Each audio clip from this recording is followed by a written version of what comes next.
But I want to thank you all so much for joining us for our next session, how to assess and improve online instruction lessons from a virtual school. Virtual instruction has become part of most of our worlds this year. Whether you're doing fully online or a hybrid model, most educators have had to pick up some online teaching skills in the past few months. And for most districts, overnight, the question became, how do we ensure that that instruction is high quality and equitable across all of our schools? And virtual instruction isn't new for everyone, though.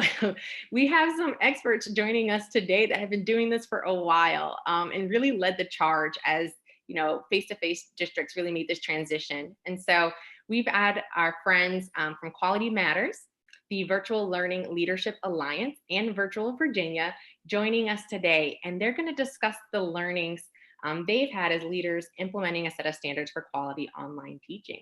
So, Chris, I'm going to turn it over to you. Excellent. Thank you so much, Brittany. Hi, everyone. Thanks for joining our session today. I don't think we can hear you, Chris. You can't hear me?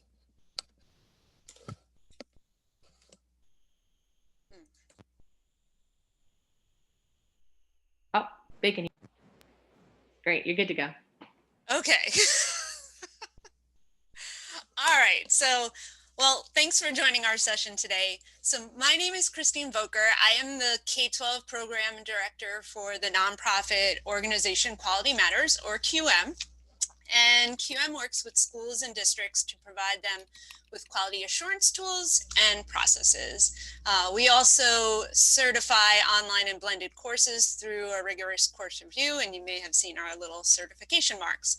I'm joined today by Cindy Hamlin, who is the director of the Virtual Learning Leadership Alliance, or the VLLA, as you may know them. They are also a nonprofit association whose membership includes a number of innovative virtual programs in the US. And they consist largely of virtual schools and several consortia, and their member organizations serve over 250,000 online course enrollments annually, although I think that number has greatly increased over the past year. And their mission is to strengthen online learning through leadership, advocacy, expertise, and professional relationships. And last but not least, we are also going to hear from Sarah Warnick, who is the Director of Products and Services from Virtual Virginia. And we are so happy to be here today. If you have any questions as we move along, please go ahead and put them in the Q&A. I think everybody has access to that. And Cindy says, yes, well over 500,000. So yeah, crazy busy this past year, as you've all been as well. Okay. So, as you can see, we've got a lot of topics that we want to touch on today, and we hope that the information that we share with you will be useful. So Cindy and I are first going to share the national standards for quality online learning. We'll share its story, how it's used by schools and districts, how you can access them, and then we'll turn it over to Sarah, who will share Virtual Virginia's journey to implement the national standards for quality online teaching. But I'll kick it off first by introducing you to the national standards for quality online learning.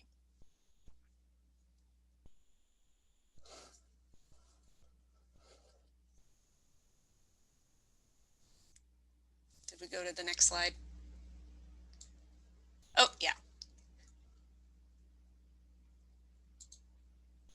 Okay, so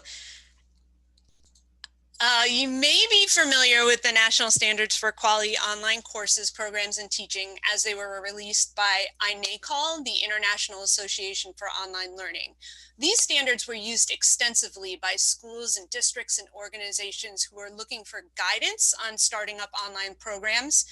They also used it as a benchmarking tool for quality courses and programs, as well as for quality online teaching.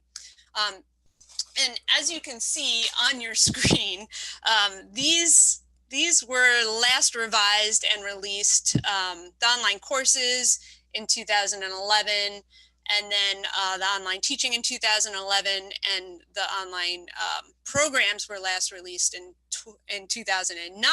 And while proving to stand the test of time, as is the case with all good products, there's always room for improvement, especially when time keeps moving forward and advances are uncovered through research. Changing priorities made it clear to the leaders at NACOL, which is now the Aurora Institute, that while they couldn't deny the importance of these standards for the community, they needed to pass the torch. So enter QM and the VLLA. Both organizations have had strong ties in the past with INACOL, and both have brought different skills to the partnership. INACOL approached us both, not only because of the relationship that we had with one another, but because they knew that QM's background with standards, revision processes and development and deployment, and they know that the VLLA has strength in program leadership and oversight, including the course and facilitation components. Well, through this project, an even greater partnership than we already had has emerged. And we knew we couldn't do it alone. So we involved educators from the online and blended community to join in our efforts. And overall, we had over 300 educators contributing to the standards revision in some sort of ways, from the initial surveys to the leadership team we formed to guide our work, to those who worked on the literature reviews and standard revision groups.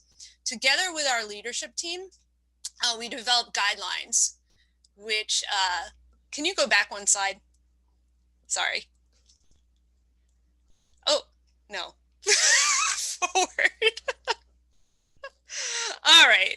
So together with our leadership team, we developed guidelines which led us to develop those standards that are research supported. They're flexible, so that they allow unique organizations to implement the standards based on their own current practices.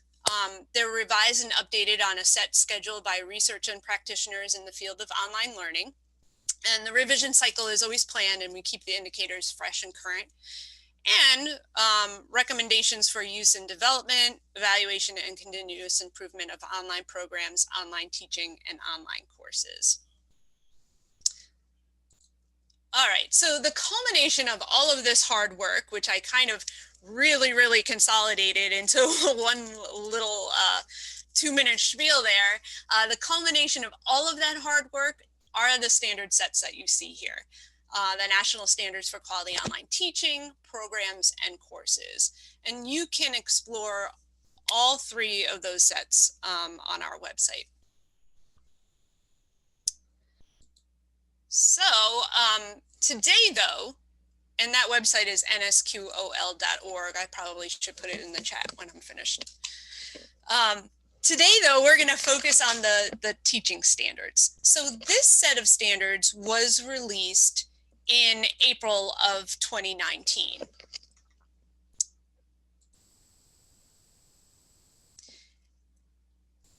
All right, so what you're seeing there on your screen now are the 8 quality online teaching standards. So the standards include professional responsibilities, and each of these standards have supporting indicators. So that one in particular has 9 supporting indicators. So when you go and look at the standards, you'll see that there's a standard and then there are supporting indicators. Digital pedagogy, and that has 5 indicators. Community building, that also has 5 indicators. Learning engagement, and that has 7. Digital citizenship with 7. Diverse instruction with 7.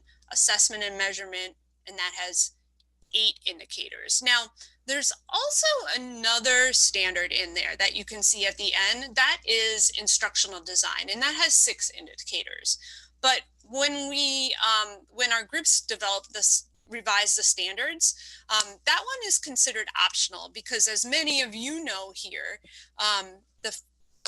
it's always that instructional design does not always fall under online teaching responsibilities. So sometimes teachers have that option that they can customize their courses and build their own courses, and sometimes not. So we needed to make that piece optional. All right, so the slide that you're seeing now, this provides an example of one of the indicators from standard D. So that's learner engagement. So that indicator, and it might be a little hard to read, but that indicator, the online teacher establishes relationships through timely and encouraging communication using various formats. So that's clearly labeled as D4 because it's the fourth indicator within the learning engagement standard. So each indicator is followed with a more detailed explanation and example of the indicator so that you can kind of get a glimpse of what it would look like in practice. So you can kind of see that. The same structure is used for all of the indicators within all three of the standard sets. So we wanted them to be consistent. So the teaching, the programs, the courses, they all have that same layout. But that's a little bit about the overview of the standards. I am going to turn it back over to Cindy, who will talk about how the teaching standards can be used. I'm also going to switch off because I have another presentation to do and hopefully be able to come back for the end and grab any of those questions that you might have. So thank you, Cindy. And thank you, Chris. And so what a great example Chris showed in featuring the format for the standards and indicators, learner engagement. And as we know, with so many of these presentations right now, and I think COVID, pre-COVID, and in the future, student engagement is one of those areas that teachers are always looking for guidance and support on. So as we're talking about use cases for the standards, that's one area, providing guidance and examples.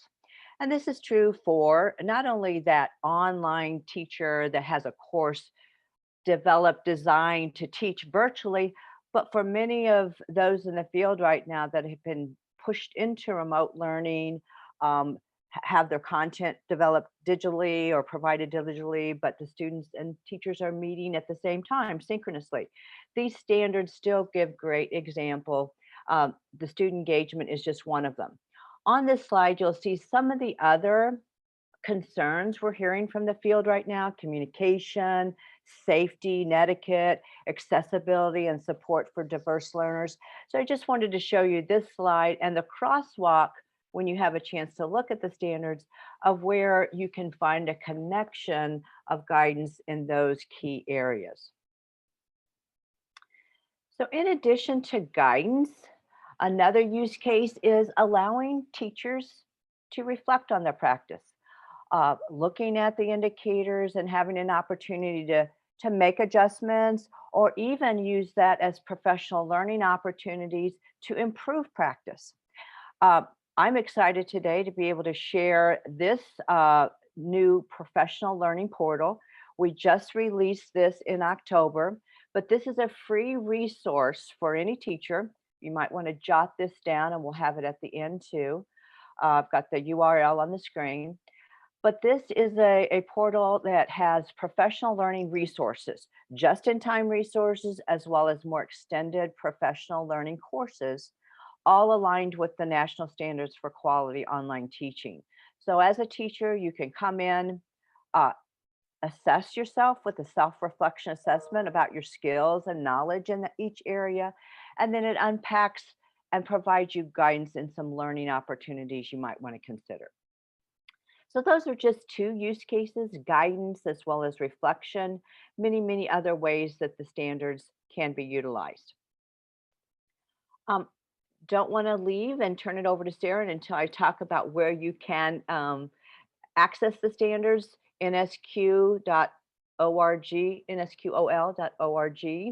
If you go there, all three standard sets that Chris talked about can be downloaded. They're Creative Commons license, so you're free to use them as you need to in your districts and schools, as well as other resources, crosswalks, videos, different things to help you as far as implementing the NSQ standards. So my last slide, just as a reminder, I guess, in thinking about the future, as we look to the future, and once we get past this disruption of COVID, and we really begin embracing what our new educational landscape is going to look like, we know things will change. Quality will be so important. So I encourage you to check out the standards. Not only are the teaching standards, which Sarah's going to focus on next, but the quality online programs and online course standards are also there. So with that, a quick introduction, I want to turn it over to Sarah Warnick. Sarah and her team from Virtual Virginia are making a big difference for schools and divisions in Virginia. So Sarah? Thank you, Cindy. I appreciate your introduction here and giving a framework for what the national standards are and the types of topics that they cover. And as we move into talking about the Virtual Virginia journey, we really have been working to drive a culture of quality, not only in the instruction that we provide through our Virtual Virginia faculty, but also in the conversations that we're having with divisions across Virginia as they are working with their teachers to figure out how to drive culture, a quality of culture in a hybrid model or in a fully virtual model. And things are definitely changing in this landscape. So I wanted to start off talking about how Virtual Virginia embeds training and the national standards, and we're really intentional about our training. We're trying to create a culture of ongoing training. So from the moment that we start to recruit prospective faculty, we introduce the national standards. Our prospective faculty learn about the program and the national standards, what goes into digital pedagogy and how we define best practices during a 3-week course that they take. And that's required of all new hires. And we found that this really helps us to hone in on those prospective instructors who are able to understand not only what we need to do, but also the culture and really where we want to go as a program. Once new faculty come on board, our faculty are supported through a mentor program and also by our instructional coaches. And these coaches work with our faculty to provide professional learning and training. And we'll talk a little bit about the walkthroughs that they do that help to provide feedback and an ongoing conversation. We've also learned that it's important to provide a central space for our faculty to interact. And this central space is for communication, it's for professional learning, professional growth portfolio tasks. It's a space for teachers to find how-to topics and discussions, and also a space to house our professional learning community group pages. And so you all may have something very similar in your own programs or divisions. We call this mission control. I've seen Basecamp being used in a couple different places, but we found that this is really central to have a central location for all of our communication.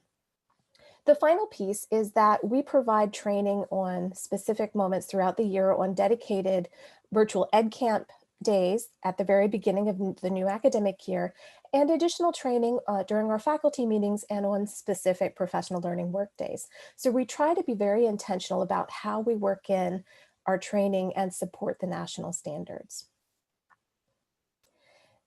So I'm going to take you back on our journey through how we have rolled out the national standards, and going back to February 2019 when the standards were first launched. And in a conversation that we had with one of our VLLA members with Georgia Virtual to figure out what they were doing and what we were doing and where we could partner to strengthen one another. And one of the things that came out of this conversation was just analyzing, okay, what is our process? Where did we start? And what do the logical steps seem to be? So the first steps in rolling out the national standards are really starting with an announcement. How do you introduce this to your faculty? Next, moving into engaging with the national standards. How do you introduce them in a way that teachers are able to dig into them? As an admin team, really looking at a crosswalk between the existing standards that you're using in your walkthroughs and observations and evaluation and the new standards. Examining how they align with your ongoing practices. And by that, I mean the work that you're doing in your departments and in your professional learning communities. Finally, moving into revising evaluation documents as informed by that crosswalk, testing out that evaluation document, and implementing professional learning to support the NSQ. And finally, kind of the end piece is implementing the new evaluation standards as they best fit your particular program or division. So the very first step that we did was that announcement and exploration. We wanted to provide a background for our teachers to understand where the standards came from how they were developed, kind of like the information that you all saw earlier today. And we introduced these during a faculty meeting, and we followed it up with a Padlet discussion. And during that Padlet discussion, we asked a very basic question. We just wanted to hear the teachers' first impressions. So we asked what their first impressions were of the standards, and we wanted to see how they connected it to their current practice. And this gave us a chance to really view the standards through their eyes and also clear up some misconceptions that they had. So moving on into the second step, and Cindy will just go into the second, for the exploration phase. And this exploration phase took place over a couple of months. So as I shared, one of the pieces that we wanted to make sure that we did was to start out our prospective teachers with an exploration into the standards. So we did a discussion, a topical discussion in the training course, and just did a direct comparison of the Virginia Professional Framework and the national standards. And it was very interesting to see where they saw direct correlations between what was already addressed during with the face-to-face professional framework and the national standards. But two areas seemed to stick out as not having a direct correlation. The first is the instructional design. While it does correlate some to instructional planning, the instructional design for completely asynchronous instruction is a standalone. And the second was digital citizenship. And that's certainly an area that is important for us to help our teachers and our students develop proficiency. As a next step in that exploration phase, we wanted to give our teachers an opportunity to engage with the national standards during our virtual ed camp. And so during a session, we divided into groups and we posed 3 questions. Which national standards were represented in the evaluation document? Where were they? Which standards were we meeting that were not represented in our former evaluation document? And which standards might we explore as a faculty to continue promoting quality? So this was done during August, right at the beginning of last year. As we moved into step 3, we met as an admin team to take the information from that virtual ed camp session. And we crosswalked our old evaluation instrument with the national standards, seeing where we had some crossover in the standard domains and also in how we were evaluating what those indicators were. We also took time to examine our alignment with our ongoing practices. I know many of you have professional learning communities in your divisions and at your schools, and this is the format that Virtual Virginia uses. And I'm sharing this just because there's a lot of variety out there, and this is how we have divided up our groups. So the ongoing work that is done by our PLCs targets different standards, and our teachers have choice in the specific PLCs that they join. So the first is student engagement, student support and engagement. And this is really honing in on that learner engagement standard. The next 2, AP courses and SOL courses, really look at alignment and learner outcomes, how students are being assessed and how that assessment data can help inform instructional choices. The next, with world languages proficiency, really focuses in on that community building piece, because in our world language classes, it's so essential to have that student-to-student communication. And so we look at the tools that help to make that possible, to help build proficiency in interpretive, presentational, and interpersonal communication. The next is new teacher mentorship. And this is a new PLC for us, and it comes out of the immediate need, which I've heard expressed by many of our other BLLA partners, that we all have grown. We've seen such tremendous growth in our programs that we need to make sure that we're really supporting our teachers. And so the new teacher mentorship is really focusing in on digital pedagogy. What are the tools that we use in order for our teachers to be best supported? The next piece is curriculum development. And our curriculum development looks at the instructional design components, those standards that look at course review, what goes into a really solid course, and what are the tools that we use in order to make our asynchronous instruction as robust as possible. Video production, adding in interactives, exploring as well virtual reality simulations and gaming. So this brings us into our work for this year, and the PLC work, of course, is ongoing. But at the start of this year, what we did is to take a look at our teacher evaluation document. And we knew that based on the crosswalk last year that we had some changes that we wanted to make. And so with the teacher evaluation document, what we did was to completely reorganize the domains that we use based on the national standards. What was interesting about this process is that we were able to combine some of the different standards into how we evaluate teachers, but the measurement that we use, the ratings from 1 to 4, didn't really change. We were still using many of the same metrics. We'll go on to the next one. So I'm going to walk you through what those performance indicators are. So the professional responsibilities, under that we go through and we evaluate the academic and professional training, the PLC work, maintaining accurate records, and time management skills. Under digital pedagogy, we measure how to facilitate presence through synchronous sessions and asynchronous interaction, and how teachers are using LMS tools for their instruction. Under community building, we look at how teachers are providing opportunities for collaboration and what the model is that they're using to enforce and model the appropriate interaction with one another. Under learner engagement, we measure how teachers are using the LMS and SIS tools, how they're providing timely communication and interventions as needed, and how that meaningful feedback takes place for teacher-graded assignments. Under digital citizenship, we look at how teachers are modeling and enforcing academic integrity. How do they build an awareness of what academic integrity is, and how are they supporting that? We look at student data protection and student safety. Under diverse instruction, we look at how teachers are providing instructional interventions and supports, and also what are the opportunities that they're providing for enrichment. Finally, under alignment, we look at how teachers, under assessment and measurement, we look at how teachers are ensuring the alignment and accuracy of formative and summative assessments, and how they're enforcing assessment procedures. So these are all of the pieces that are in the Virtual Virginia document, our evaluation document, and you all will have access to this. At the end, we'll share it in some of the resources so that you can dig into it and see if this may help provide a model for your own evaluation and observation documents. The next piece I wanted to talk about that goes into our teacher evaluation and supervision are the walkthrough documents. And these are done by our instructional coaches, and they focus on different areas that are really, they're driven by what those needs are at specific phases throughout the semester. So this is an example from phase 1, where our teachers are getting started, really focusing on what's the teacher communication piece with students and other stakeholders at the local schools. How are they preparing their courses and their online learning environment for their students? And so the time frame for this one really is that first month.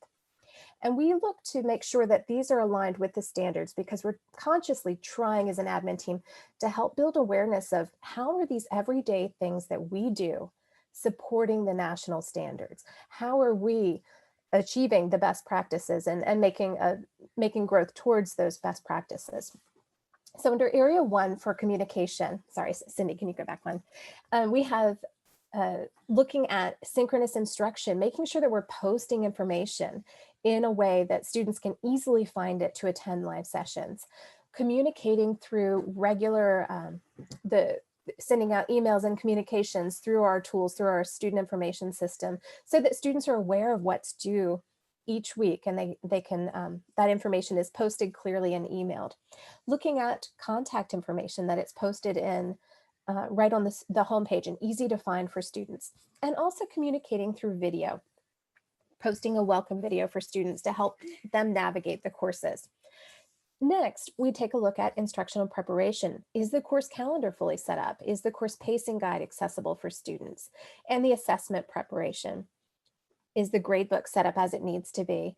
Are the late penalties, and this, I know late penalties can really vary according to program, but are the late penalties set up per division guidelines, as well as grade calculations fully set up? So this would be an example of the very first month, but we tie this in directly to the national standards so that teachers continue to have that awareness of how their everyday work is supporting the standards.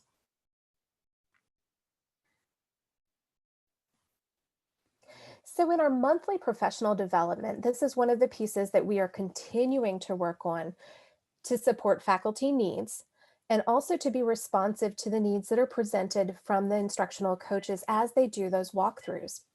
So professional development during the first couple of months really focused in on what are the safety needs that we're seeing. For example, Zoom safety, the synchronous instruction, making sure that we're setting up norms, teaching etiquette strategies. What are we seeing in our live sessions and how are students responding to what we're doing in our live sessions? What's attendance like in our synchronous sessions? How can we engage students? And what are we doing in our instruction to help engage students? And also tackling some of those challenges that we're seeing. One of the things that we have tried to do as well is to be responsive and aware to how much our teachers have on them, not just in their work environments, but also the pressures that they may be feeling from managing a different managing having students and their families at home with them all the time, and just changes in their work environment at home and some of those outside stressors. So we've tried to make our professional learning value added and give them different venues for that. So what we wanted to try was not having a written discussion, but something that they could just drop in for a 30-minute chat. And that worked really well. Teachers were very responsive to coming in and being able to just talk with one another and share ideas rather than having one more thing added to their plate that they had to do. The topics that teachers are working on right now in November are tied directly to live instruction. So we're still in Virginia really honing in on how are we defining what happens in a live session, and how are we defining what makes that successful. So in our ongoing support, our coaches, our instructional coaches, and our mentors will continue working with the faculty to help support these national standards. On the last piece, we have quite a few resources that we want to share with you. And so some of these are from the VLLA. We have some key online definitions and terms, just so that we're all speaking in the same language and when we're talking with our faculties. The national standards for quality online learning. And the piece there is that there are 3 sets of standards: program standards, teaching standards, and course standards. We've been talking a lot today about those teaching standards, but if you and your division or your program are working on creating your own content, it would definitely be a great thing to look into those course standards. The NSQ teaching portal that Cindy talked about. And also I'm going to be sharing the teacher evaluation from Virtual Virginia, which is current to this year and likely will be continued to be revised in upcoming years. An administrator walkthrough checklist, just as an example, and also a link to faculty focus articles. And this is one of my favorite pieces. They send out timely articles, and I really think they come pretty much every week and get on a mailing list for them. And these have provided some great quick conversations to share with PLC leaders. So that if that's a new tool for you, I'd definitely encourage you to check that out. And so at this point, I'm going to go ahead and turn things back over to the Kick-Up team. But I did want to thank you all for just joining in today and being a part of this conversation. And I see a question coming in about access to these links. I'm going to go ahead and share a link to a PDF of these slides. And at the very last slide, you'll see links to all of these resources. But thank you so much. And we'll kick things back over to the Kick-Up team. Thank you so much, Sarah. And we also had a question come in that, again, similar to what we talked about earlier today, a lot of this can feel overwhelming, right? When you're starting something new, what's one small step or like one bite-sized thing people can do to get started with the NSQ?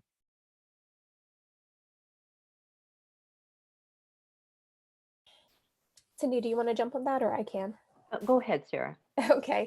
I So thought I would say start small. It took us about 1.5 years with our journey in exploring what the NSQ is. And I say we're about midpoint in our journey through really creating a culture. Make sure that you're allowing enough time for it, but start small with just a basic conversation of introducing what the standards are and letting your faculty dig into them, because they're going to have some observations and they might be different from what you have seen if you spent a little more time with it. And that's valuable to get an idea of where they are and what they find most valuable, because it might be different from what we see as an admin team. So I would start with that and then just build from there.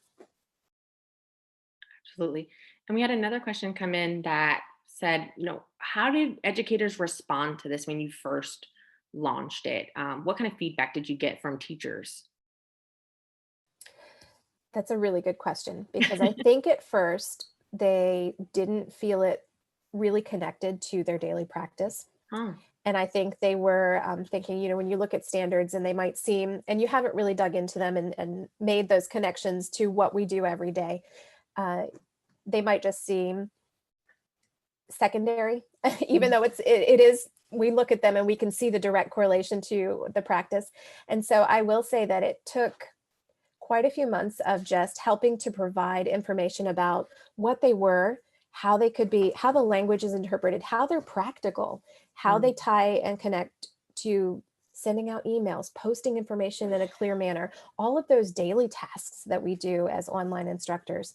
And over time, they've started to connect a bit more with them, but I think we have a long way to go. I'm hearing the same thing from our other VLLA partners, that it is a journey. It's not something that you arrive and everybody new automatically has an understanding of what the standards are.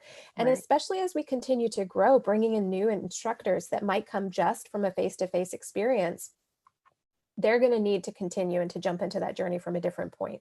So I think this is ongoing work for us to continue to develop. And thinking as well about the standards, they are best practices. This is how we define where we want to go.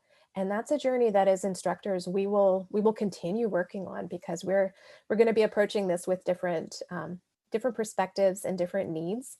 And the needs of our students change every year too. So that's something that we need to continue to respond with. It's a cycle of continuous improvement, meaning you It is. shouldn't have mastered all of this when you first start out. That makes sense. Yeah.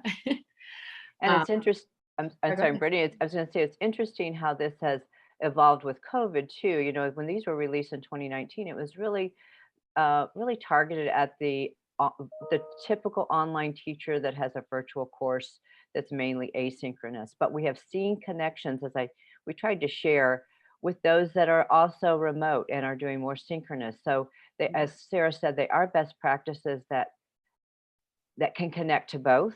And I think where we can also go in the next round is maybe providing extended examples for both kinds of learning environments. Yeah. I think that's spot on. You guys were generous enough to share these with us very early on when we started making transitions to remote. And we, like you said, we've seen districts like taking pieces of it and incorporating it into their frameworks for face-to-face instruction. And they've seen a lot of success with that. So definitely agree with that. Awesome. And I see you responded to Kay's question in the chat, Sarah. She was asking about teachers unions, saying not in Virginia. Have you seen any other VLLA entities have to deal with unions related to the NSQ? Um, I would say no. I've not seen a problem from the standards perspective. Again, just best practices. Now, whether that's dealing with unions and the whole idea of online virtual courses is something different. But I think what we have discovered, one of the big must have, is a teacher is an important role, whether you're virtual, whether you're face to face, or anything in between. I think we're all beginning to see that as an essential piece of any learning environment, which we've always known. It's always had a teacher, and a teacher is always involved in those courses. But from the standards perspective, there's not been any issue that I'm aware of. I'm going to jump in, Cindy, and just share part of Oh, the conversations that we've had as well that are tied to the national standards. There are some states that do require in their evaluation document a connection to Charlotte Danielson's framework. And mm, we've seen this with Idaho and Indiana and Arkansas, and I'm probably leaving some out, but that's been really interesting to hear part of that conversation of how the new standards connect with what's in that framework and how they can create an evaluation instrument that represents both needs. right. Absolutely. Well, I think we are up at time, but I want to thank you both so much for joining us. We really appreciate these insights that you guys have to share with us. As Carly mentioned in the chat, we will be sharing out all these resources with all the attendees after today's sessions. So thankful to have you guys, and thank you for being so generous with all that you've learned. Thank you very much. Thank you. Appreciate your time. Bye. All right, for those of you who are staying with us, we are so excited because we are about to jump into our round tables. We have two of them coming up. The first one is on teacher evaluation with our partner Camdenton. And we also have another session coming up around coaching with Spring Branch ISD. And so they're going to be separate links. So this is going to actually conclude the live stream part of today. And we're so thankful that we had our panelists and our presenters joining us. We know that this is a precious chunk of time right now, but we're really excited to jump into from research to practice to now community throughout the day. So we're actually going to head into a 15-minute break. We're going to reconvene at 30 minutes after the hour for these 2 round tables. And so we hope to see you soon.